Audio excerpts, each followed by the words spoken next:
42 squadrons, ये वो number है जो इंडियन एयरफोर्स को चाहिए एक टू फ्रंट वॉर लड़ने के लिए। और आज हम कहाँ खड़े हैं?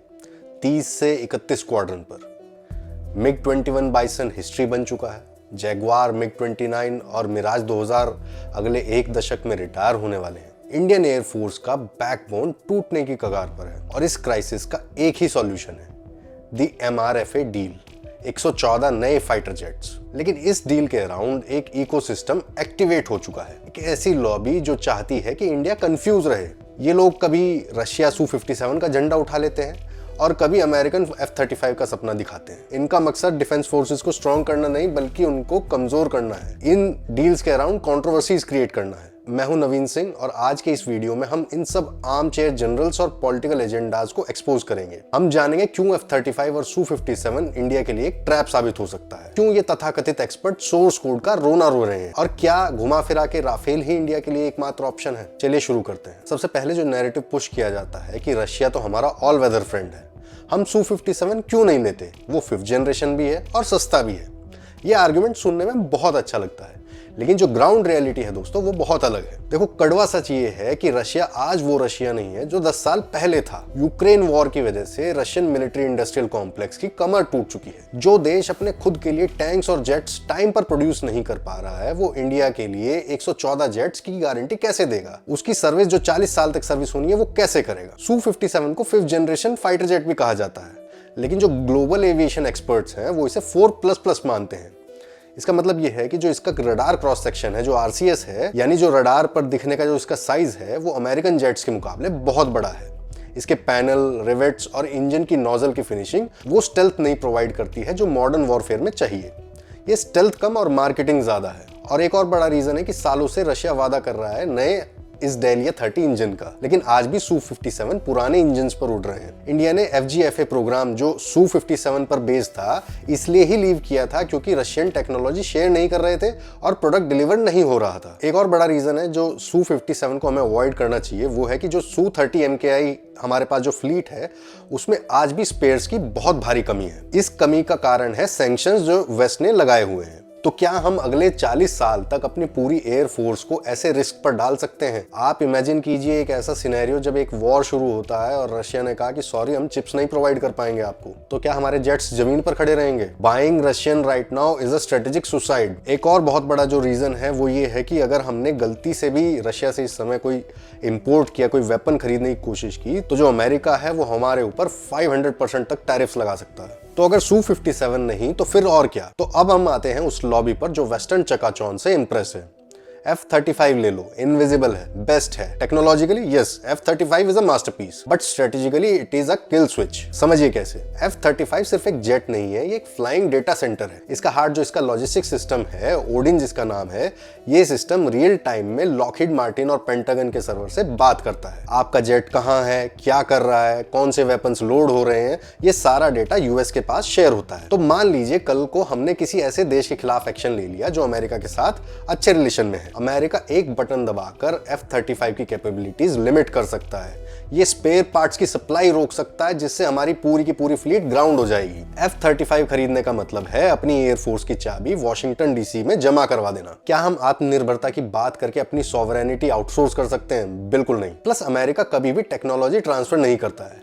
F-35 लेने का मतलब है हम हमेशा उनके कस्टमर रहेंगे, कभी पार्टनर नहीं बन पाएंगे। और जो लोग AMCA इंडिया का जो 5th जनरेशन प्रोजेक्ट है उसका वेट कर रहे हैं, F-35 आने का मतलब है AMCA की फंडिंग क्लोज हो जाएगी क्योंकि उसका सारा पैसा डाइवर्ट हो जाएगा F-35 पर। अब बात करते हैं उस टॉपिक की जिसको लेकर सबसे ज्यादा मिस इन्फॉर्मेशन फैलाई गई है, सोर्स कोड। कुछ लोग जिन्हें कोडिंग का सी भी नहीं पता है वो टीवी और सोशल मीडिया पे सोर्स कोड के बारे में ऐसा ज्ञान दे रहे थे कि मानो उनसे बड़ा कोई एक्सपर्ट ना हो। वो बोल रहे थे कि राफेल मत लो, फ्रांस ने सोर्स कोड नहीं दिया है, डील बेकार है, I will expose their ignorance. ये लोग सोर्स कोड को वैसे ट्रीट करते हैं जैसे ये कोई नेटफ्लिक्स का पासवर्ड हो या GTA गेम का कोई चीट कोड हो कि बस मिल जाए तो हम जेट को हवा में डांस कराना शुरू कर दें। देखो दोस्तों, रियलिटी क्या है कि दुनिया का कोई भी देश, एंड आई रिपीट कोई भी देश, अपना कोर एवियोनिक्स सोर्स कोड किसी और कंट्री के साथ शेयर नहीं करेगा। इवन अमेरिका अपने क्लोजेस्ट एलाई इजराइल और यूके को भी F-35 का पूरा सोर्स कोड नहीं प्रोवाइड करता है। सोर्स कोड में उनकी डेकेड्स की रिसर्च होती है, प्रोप्राइटरी एल्गोरिदम्स होती हैं।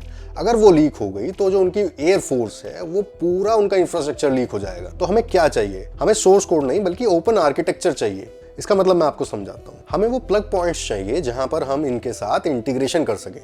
हमें वो एक्सेस चाहिए कि हम अपना जो अस्त्र मिसाइल है, ब्रह्मोस है या अपना उत्तम रडार है, उस जेट पर, राफेल पर लगा सके बिना फ्रेंच से रिक्वेस्ट करें। और राफेल में हमारे पास ये एक्सेस ऑलरेडी है। जो इंडियन स्पेसिफिक एनहेंसमेंट्स की बात होती है वो यही तो है। हमने राफेल को अपनी जरूरत के हिसाब से ढाल रखा है। तो अगली बार कोई सोर्स कोड का रोना आपके सामने करे तो समझ लीजिएगा कि या तो वो इग्नोरेंट है या फिर वो किसी एक स्पेसिफिक एजेंडा के तहत इस डील को डीरेल करने की कोशिश कर रहा है। Don't fall for it. एक और नैरेटिव चलता है कि दुनिया 5th जेन चला रही है और हम अभी भी 4.5 जेन राफेल क्यों ले रहे हैं। वॉरफेयर कोई ताश के पत्तों का गेम नहीं है कि जहां पर जिसका पत्ता बड़ा है वो जीत जाएगा। मॉडर्न वॉरफेयर में सिचुएशनल अवेयरनेस और इलेक्ट्रॉनिक वॉरफेयर सबसे इंपॉर्टेंट पार्ट है। राफेल का स्पेक्ट्रा सिस्टम दुश्मन के रडार को अंधा कर देता है, उसको जैम कर देता है और डिसीव करने में ये वर्ल्ड क्लास है। ये इलेक्ट्रॉनिक इनविजिबिलिटी प्रोवाइड करता है। दूसरी बात है इसकी मीटियोर मिसाइल। राफेल के पास वो मिसाइल है जो विजुअल रेंज के बाहर जो दुश्मन है उसको मार गिराती है। और सबसे बड़ी बात है रिलायबिलिटी। 5th जनरेशन जेट जैसे Su-57 और J-20 अभी भी टीथिंग इश्यूज से गुजर रहे हैं। राफेल एक कॉम्बैट प्रूवन जेट है। लीबिया हो, इराक हो या सीरिया, इसने हर जगह डिलीवर किया है। हमें इस समय एक्सपेरिमेंट्स नहीं चाहिए, हमें रिजल्ट चाहिए। तो आखिर में सवाल यह है कि IAF राफेल के पीछे क्यों है? पहला बड़ा रीजन है लॉजिस्टिक्स एंड स्टैंडर्डाइजेशन। हमारे पास ऑलरेडी 36 राफेल हैं, पायलट्स ट्रेंड हैं, टेक्नीशियंस रेडी हैं। अंबाला और हाशिमारा में इनका इंफ्रास्ट्रक्चर बन चुका है। अगर आज हम कोई और जेट लेते हैं जैसे ग्रिपेन, टाइफून या F-15, तो हमें सब कुछ जीरो से शुरू करना पड़ेगा। अलग ट्रेनिंग, अलग टूल्स, अलग मिसाइल। ये एक लॉजिस्टिकल नाइटमेयर होगा। वहीं राफेल लेने का मतलब है कि सेम इकोसिस्टम को हम एक्सपेंड कर पाएंगे। हमारा इससे पैसा बचेगा, टाइम भी बचेगा। दूसरा एक इंपॉर्टेंट पार्ट है वो है make in India impact. Dassault aviation ने क्लियर इंडिकेट किया है कि अगर ये 114 जेट्स की डील होती है तो वो इंडिया में मैन्युफैक्चरिंग सेटअप लगाएगा। इसका मतलब समझ रहे हैं आप? टेक्नोलॉजिकल ट्रांसफर सिर्फ कागज पर नहीं, रियलिटी में होगा। इंडियन कंपनीज जैसे टाटा और प्राइवेट प्लेयर्स को एविएशन मैन्युफैक्चरिंग का एक्सपीरियंस मिलेगा जो उन्हें फ्यूचर में AMCA बनाने में काम आएगा। तीसरा पॉइंट है स्ट्रेटेजिक इंडिपेंडेंस। दोस्तों, फ्रांस एक ऐसा पार्टनर है जिसने कभी क्राइसिस के टाइम पर इंडिया का साथ नहीं छोड़ा है। चाहे 1998 का न्यूक्लियर टेस्ट हो या कारगिल वॉर जिसमें उसने हमारे साथ मिराज 2000 के लिए मॉडिफिकेशन दिए थे। फ्रांस अमेरिका की तरह मॉरल पुलिसिंग नहीं करता है और रशिया की तरह सप्लाईज इश्यूज नहीं देता है। वो रिलायबल पार्टनर है। दोस्तों, बात बिल्कुल साफ है, 2008 दूर नहीं है। डिफेंस एक्विजिशंस में 5 से 6 साल लग जाते हैं। अगर आज हमने इसको साइन किया तब जाकर 2028 या 29 तक हमारे पास पहली स्क्वाड्रन डिलीवरी होनी स्टार्ट होगी। हमारे पायलट्स जो अपनी जान हथेली पर लेकर सियाचिन और लद्दाख के ऊपर उड़ते हैं वो बेस्ट मशीन्स डिजर्व करते हैं। वो पॉलिटिकल डिबेट्स और ब्यूरोक्रेटिक डिलेज डिजर्व नहीं करते हैं। इंडियन एयरफोर्स को पेपर टाइगर्स नहीं चाहिए, उन्हें कॉम्बैट प्रूवन राफेल चाहिए। अब फैसला सरकार को लेना है और जल्दी लेना है। आपका क्या मानना है? क्या इंडिया को अमेरिकन F-35 के रिस्क के साथ जाना चाहिए या ट्रस्टेड राफेल को लॉक करना चाहिए? अपनी राय कमेंट में जरूर दें और हाँ, लॉजिक के साथ, इमोशंस के साथ नहीं। अगर आपको ये डिटेल्ड एनालिसिस पसंद आया है और आप चाहते हैं कि हम आगे भी ऐसे ही डिफेंस मिथ्स को बर्स्ट करें तो इस वीडियो को लाइक करें और इस चैनल को सब्सक्राइब करें। मैं हूं नवीन सिंह और मिलते हैं अगले डीप डाइव में। जय हिंद।